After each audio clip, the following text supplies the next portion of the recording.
All right, my name is Antlive. This is my man Roll Blunts. We the RocknRollers. Our history is sort of, I started in the early 80s working with groups like Ultramagnetic and Public Enemy.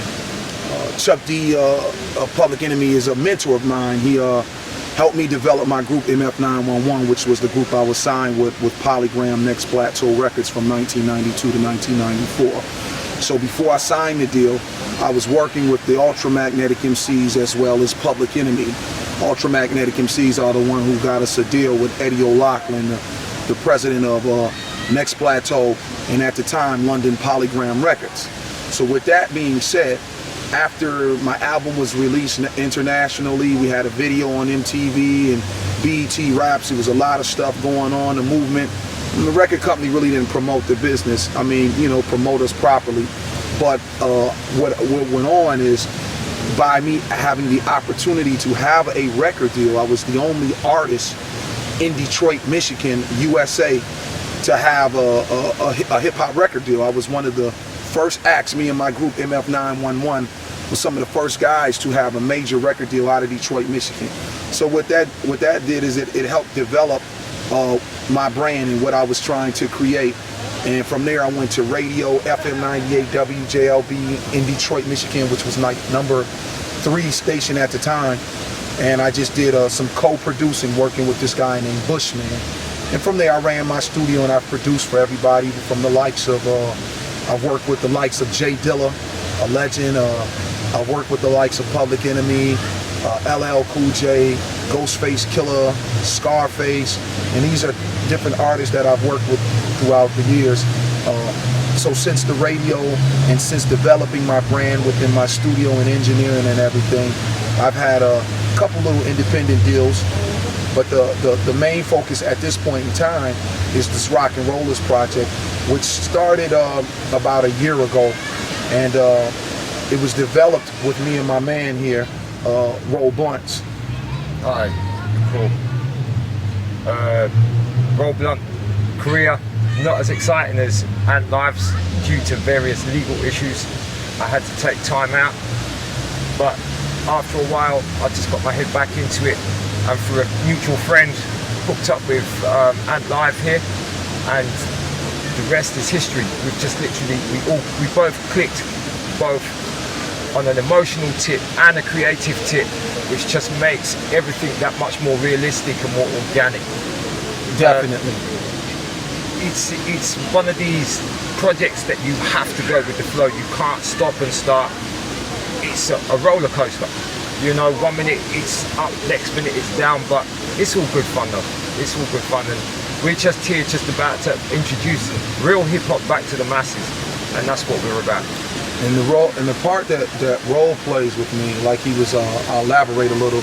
We met through mutual friends by a guy named Mark Davis, who helped put out the MF911 album through Crosstalk Records last year on Wax. So it's on Wax internationally.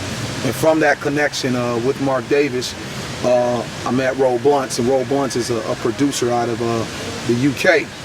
And I really liked his music. I was working with another producer out of Detroit named the Ex-Detective.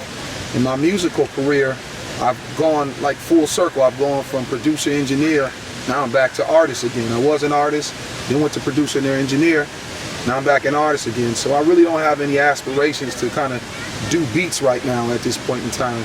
I wanted to just get deep into my MCing. I wanted to my craft, which motivated me to start hip hop back in 1980, which was spitting. And I was inspired by the ex-detective out of Detroit, who's actually my cousin as well. And we all kind of connected and kind of created a bond. And the RocknRollers is the jump off project for me, because the ex-detective project, that was going to be first. MF911, that was going to be second. But this RocknRollers project kind of just took a full steam. Me and my man kind of bonded spiritually, you know. I like to say that because people don't bond spiritually anymore. Men don't bond spiritually anymore.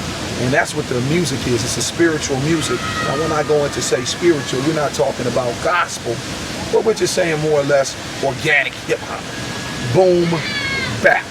If you like Wu-Tang, you like Large Professor, Tribe Called Quest, Mobb Deep, then you're gonna like our music, because that's authentic hip hop. We don't try to portray anything that we're not. We're not gangsters, we musicians, and we make good music. And since we've been back in the game within the last year and creating a buzz, and now I just left, we just did some shows in England. Now we're here in Germany. You know, things are just kind of really taking a mind of its own and pushing forward. Chubb Records, the label that we're working with, has given us a platform. It's given me a comfortable platform because I had different options, but the Chubb Record Group, that's a viable option for me, because they understand what I'm about as an artist, and they understand what Roll is about as a producer, and they're making it happen for us. So, you know, Mannheim, Germany was good, the UK was good, you know what I'm saying, the US is good to us.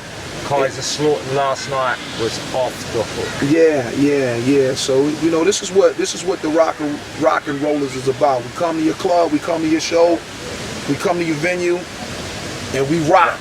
And we roll. And the energy is high, the energy is intense.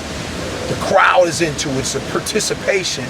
It's the artist, if you ever seen a Public Enemy show, and you see Chuck D bouncing all over that stage at 50-something years old, and you see Flavor Flav at 60 doing karate kicks in the air, that's what you're gonna get with the RocknRollers. You're just gonna get some energy. You know, I'm gonna be honest, we're not gonna do that snap rap for you. We ain't gonna have a top 10 hit on the radio. We don't try to be Drake. We don't try to be Lil Wayne. We don't try to be Jay-Z. We don't try to be Kanye. We just try to be hip hop. And the kind of hip hop we do is a hard edge. My man's beats are crazy. Explain your hip hop. My hip hop is an influence of every conceivable piece of music that I've come across in my life. And the way I look at it is, hip hop doesn't have to have a set format.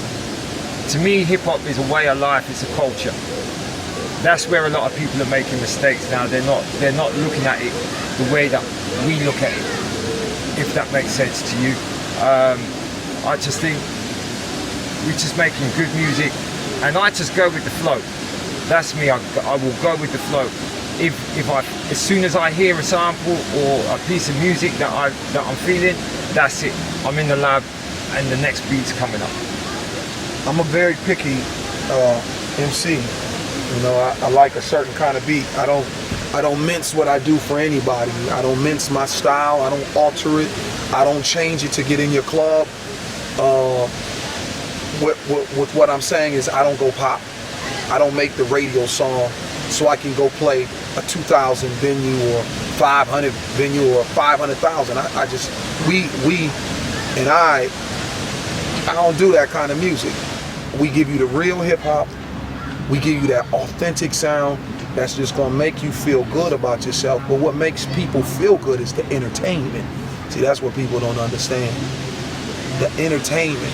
You may not reciprocate and like the music, but when we fucking rock out for you, you will be entertained. You will be entertained, and you'll say, yo, I came here to see such and such, but boy, I left loving the RocknRollers. That's what it's all about. You know, we're two boys from the hood. He's from the hoods of London. I'm from the hoods of the United States of America, Detroit, Michigan. And, you know, you just kind of put those two hoods together and you get an explosion. You get rock and roll. And that's what we are. We the RocknRollers.